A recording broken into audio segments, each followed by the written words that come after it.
Happy New Year, student.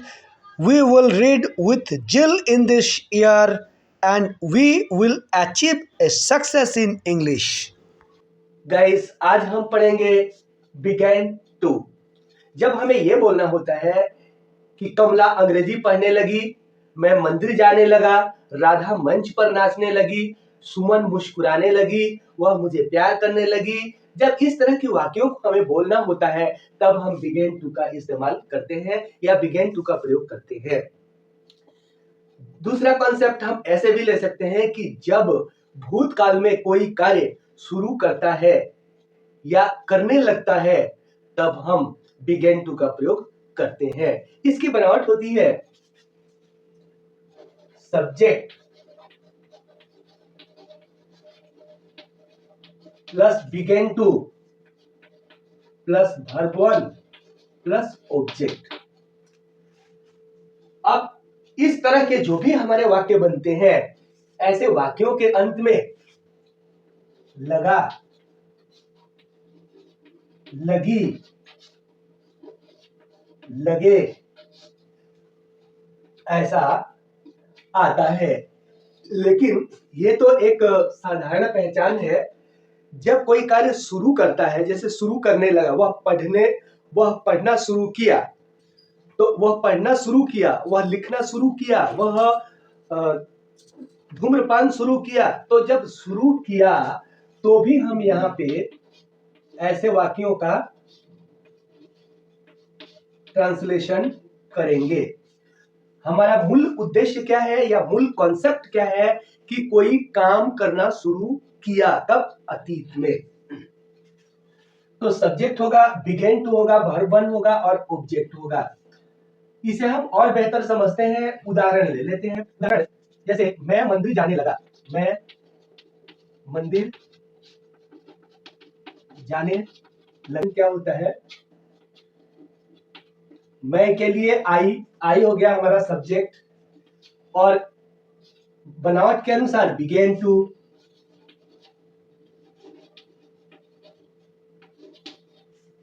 Verb यहां पे आएगा गो, और गो हमेशा टू रखता है अपने साथ, गो टू, और ऑब्जेक्ट हो गया टेम्पल।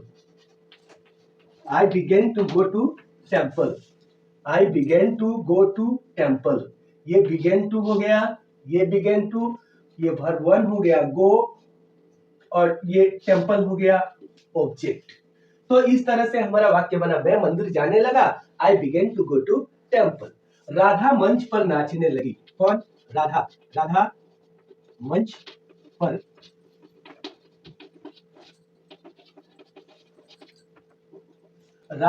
पर नाचने लगी।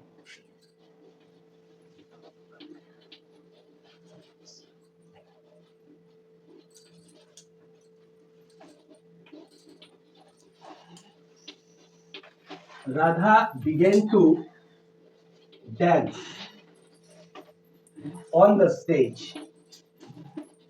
On the stage. तो आपने देखा कि इसमें भी राधा हमारा सब्जेक्ट हो गया, बिगेन टू स्ट्रक्चर के अनुसार हुआ, और डांस वर्ब वन हो गया, और ये स्टेज ऑब्जेक्ट हो गया, ऑन द स्टेज। तो इस तरह से ये स्ट्रक्चर के हिसाब से हमने वाक्य को आसानी से बनाया। वे अंग्रेजी पढ़ना शुरू किए। वे अंग्रेजी पढ़ना शुरू किए। तो यहाँ शुरू किया है, यहाँ हम शुरू किए भी लिख सकते हैं। ये वाक्यों के बनावट के ऊपर में डिपेंड करता है। वे अंग्रेजी पढ़ना शुरू किए, तो वे के लिए होगा दे, और स्ट्रक्चर के अनुसार हमें लिखना है begin to. They begin to क्या है? पढ़ना। दे बिगेन टू रीड, क्या पढ़ना? इंग्लिश। तो इंग्लिश ऑब्जेक्ट है,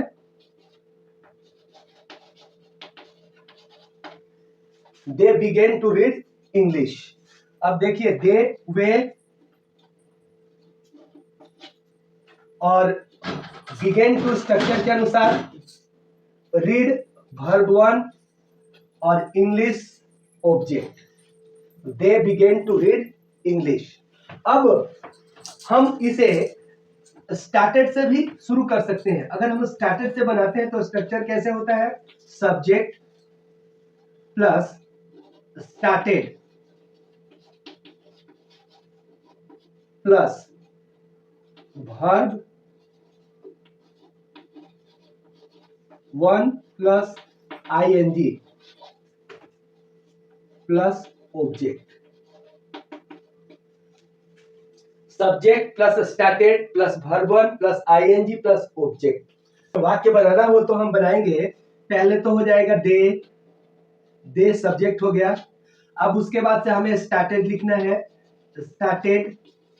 अब verb plus I N G, they started, यहाँ वर्ब है रीड, तो हमको क्या करना पड़ेगा, read plus I N G, reading, read plus I N G reading.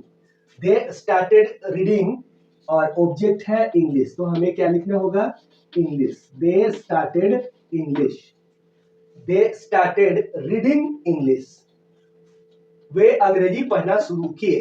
They started reading English. और यहाँ पे they begin to read English, तो जब हम बिगेन टू लिखते हैं तो यहाँ रीड होता है, और अगर हम स्टार्टेड का इस्तेमाल करते हैं तो वहां जेरेंड हो जाता है, वर्ब प्लस आईएनजी रीडिंग।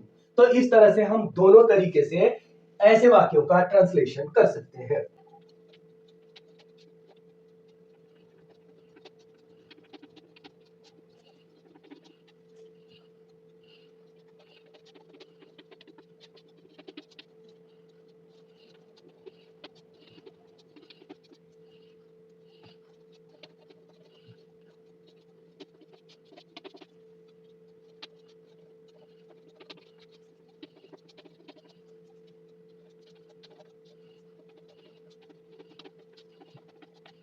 ये हमारे वाक्य हैं और इन्हें हमें ट्रांसलेशन बनाना है और उसे समझने की कोशिश करना है। कमला अंग्रेजी सीखने लगी। अब कमला अंग्रेजी सीखने के लिए लगी, तो कमला के लिए हमने लिखा कमला। कमला अंग्रेजी सीखने लगी, तो पहले तो हमें लिखना पड़ेगा बिगेन टू, क्योंकि सब्जेक्ट हो गया कमला और उसके बाद से बिगेन, तो हमने लिखा begin to.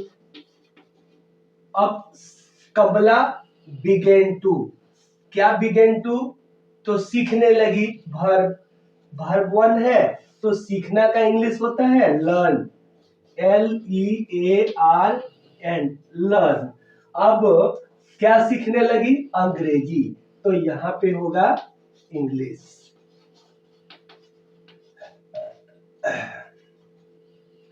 Kamala begin to learn English, Kamla अंग्रेजी सीखने लगी, वे उसे समझाने लगे। वे के लिए हम लिखते हैं दे, और दे सब्जेक्ट है, तो दे वापस हमें क्या लिखना है, begin, begin to, begin to. अब वर्ब आता है, वर्ब समझाना है, तो समझाना का क्या होता है इंग्लिश, एक्सपॉन्ड, एक्सपॉन्ड मतलब समझाना।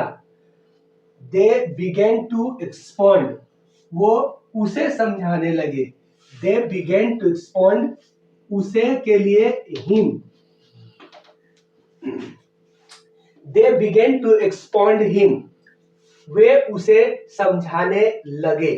हम यहां आने लगे, हम का इंग्लिश होता है वी, हम का इंग्लिश होता है वी, और वी के बाद हमें लिखना पड़ेगा begin to.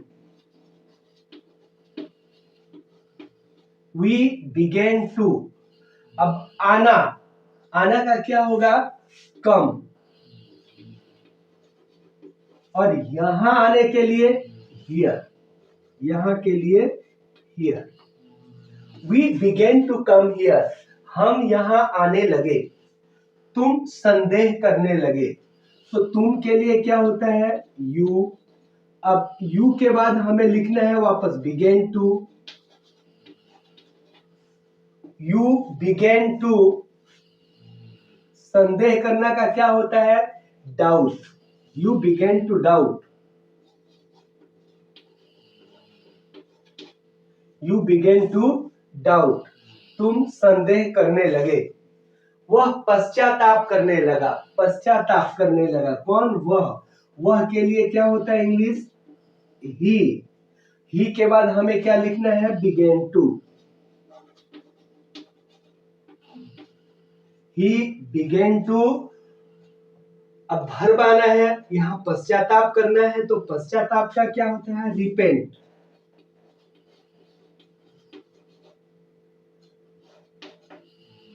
He began to repent, वह पश्चाताप करने लगा। बिमला खाना बनाने लगी, तो पहले तो हमें बिमला लिखना पड़ेगा। अब बिमला के बाद हमें began to लिखना है।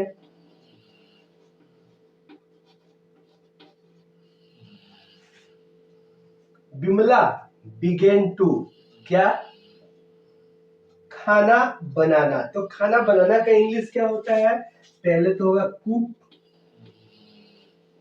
और हम फूड लिख भी सकते हैं, नहीं भी लिख सकते हैं।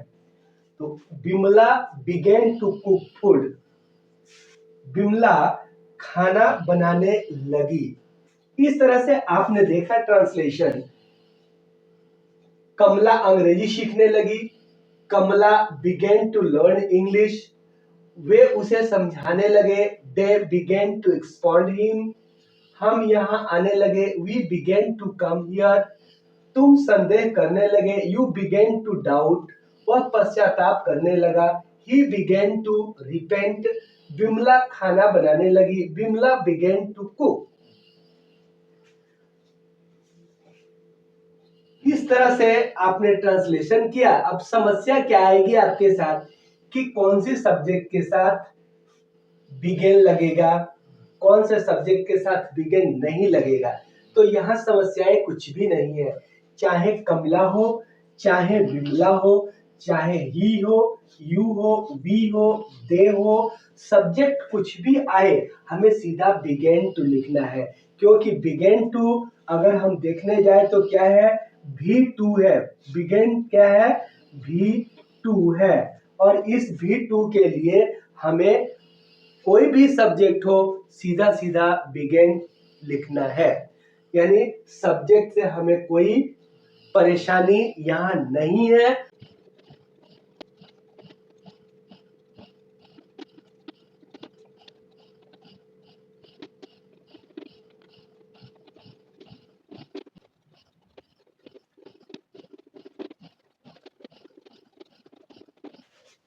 आपने देखा subject plus begin to plus verb one plus object, और जब हम इसके नेगेटिव में जाते हैं तो subject plus didn't plus begin to plus verb one plus object हो जाता है। यानी जैसे ही हम नेगेटिव में जाते हैं डिड नॉट का प्रयोग हमें करना पड़ता है। हम डिड नॉट का प्रयोग इसलिए करते हैं कि ये बिगेन टू क्या है? V2 है, यानी यह पास्ट इंडेफिनिट टेंस में बना हुआ वाक्य है। अब इंटरोगेटिव में डिड पहले आ जाता है, फिर सब्जेक्ट लगेगा, फिर begin to plus verb one plus object. और इंटरोगेटिव के नेगेटिव में didn't plus subject plus begin to plus verb one plus object. आपने देखा एक चेंजेस। क्या चेंजेस? यहाँ लिखा है बिगेन टू, और जब हम नेगेटिव में जाते हैं तो बिगिन टू हो जाता है। बिगिन टू क्यों होता है? जब यहाँ पे हम डिड लगा देते हैं नेगेटिव में, डिडंट, तो जब डिडंट लगाते हैं तो V2 V1 में बदल जाता है। यहाँ पे भी आपने देखा did plus subject plus begin, जब डिड हमने लगा दिया ये ऑलरेडी V2 हो गया, इसलिए यहाँ पे हमें V1 का ही प्रयोग करना होगा। अगर हम V2 करते हैं तो वह हमारी गलती होती है, तो इसलिए बिगिन हो जाता है। Didn't subject begin to plus verb one plus object, ये हो गया इंटरोगेटिव का नेगेटिव। जब WH की बात करते हैं तो वहां डिड आएगा, WH आएगा plus did plus subject plus begin to plus verb one plus object. और WH के नेगेटिव में WH plus didn't plus subject plus begin to plus verb one plus object. तो आइए थोड़ा हम इसे ट्रांसलेट करके देखते हैं।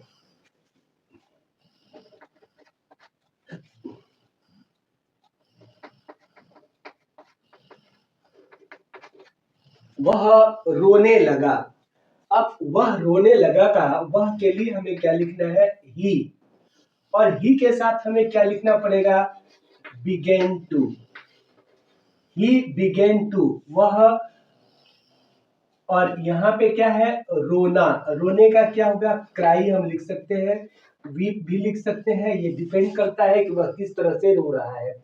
अगर वह चिल्ला चिल्ला कर रोता है तो क्राई होगा, अगर सिसक कर रोता है तो वीप होगा। ही बिगेन टू क्राई, वह रोने लगा। अब यहाँ नेगेटिव पे जब आते हैं तो पहले तो सब्जेक्ट होगा। सब्जेक्ट क्या है, ही, सब्जेक्ट ही होगा तो ही, और ही के बाद डिडंट, ही के बाद डिडंट, ही डिडंट। अब डिडंट लगा तो बिगेन बिगिन में बदल जाएगा, बिगेन बिगिन में बदल जाएगा, बिगिन और टू, ही बिगिन टू। अब वर्ब वन क्या होगा, क्राई, और यहाँ पे ऑब्जेक्ट नहीं है इसलिए he didn't begin to cry, यहाँ पे वाक्य खत्म। He didn't begin to cry, वह नहीं रोने लगा। अब इंट्रोगेटिव में आते हैं तो पहले तो डिड लगेगा, ये डिड है तो हमने डिड लगाया। उसके बाद से सब्जेक्ट आएगा, सब्जेक्ट ही है तो अब यहाँ पे ही लगाया, सब्जेक्ट हो गया। अब यहाँ से बिगिन टू लिखना है,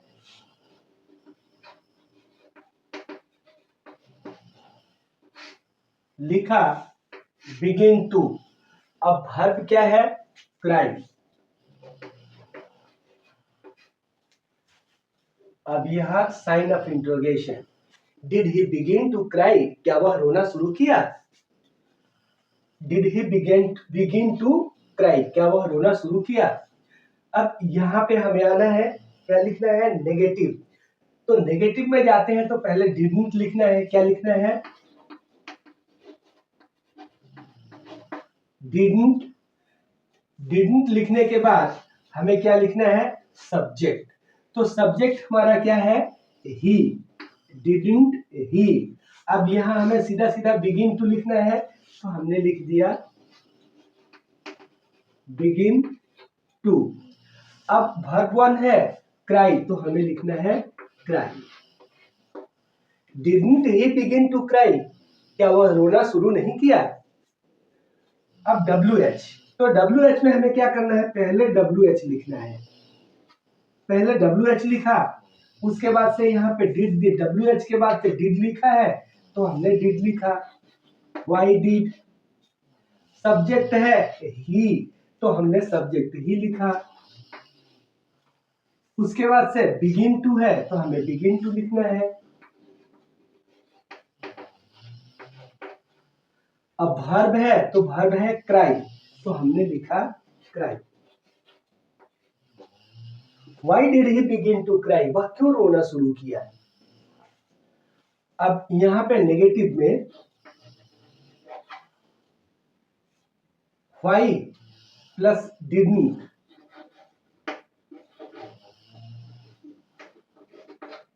didn't लिखा, उसके बाद से सब्जेक्ट है he। अब स्ट्रक्चर के अनुसार begin to और वर्ब हमारा है cry,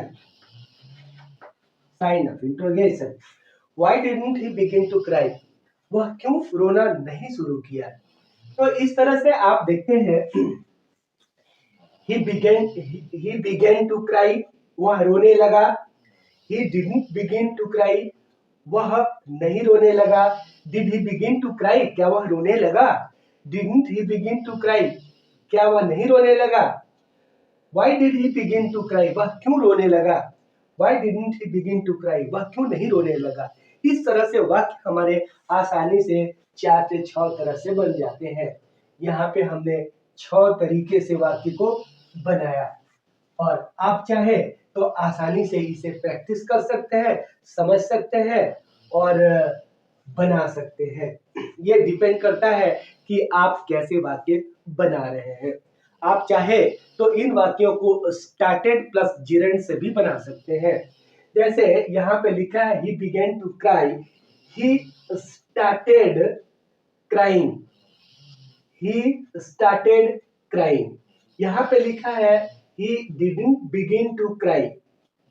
अब चलिए स्ट्रक्चर को हटा देते हैं। यहाँ he began to cry, he अब यहाँ हमें लगाना है स्टार्टेड। ही स्टार्टेड, अब क्राई है तो क्राई में आईएनजी लगेगा, crying. He started crying. He didn't begin to cry. He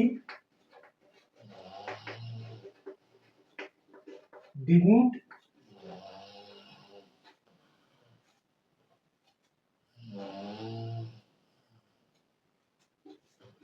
start crying. He didn't start crying.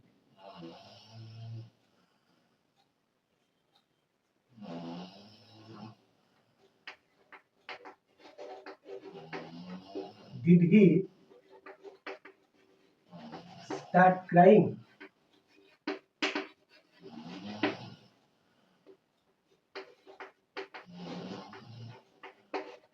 Didn't he start crying?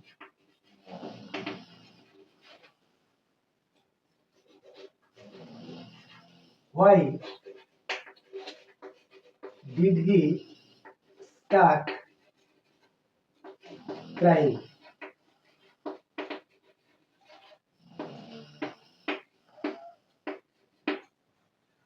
Why did he? Why didn't he start crying? Why didn't he start crying? वह क्यों रोना शुरू नहीं किया? तो आप चाहे ऐसे लिखे या ऐसे लिखे, ये डिपेंड करता है आपके ऊपर। वह हंसने लगी, सी बिगेन टू लाफ। वे लोग बोलने लगे, दे बिगेन टू स्पीक। वे क्यों बोलने लगे? Why did they begin to speak? तो इस तरह से क्या वे बोलने लगे? Did they begin to speak? क्या वे नहीं बोलने लगे? Did they not begin to speak? ये डिपेंड करता है आपके प्रैक्टिस के ऊपर कि आप कितने अच्छे से प्रैक्टिस करते हैं। फिर मिलते हैं एक अगले वीडियो में, तब तक के लिए wish you happy new year.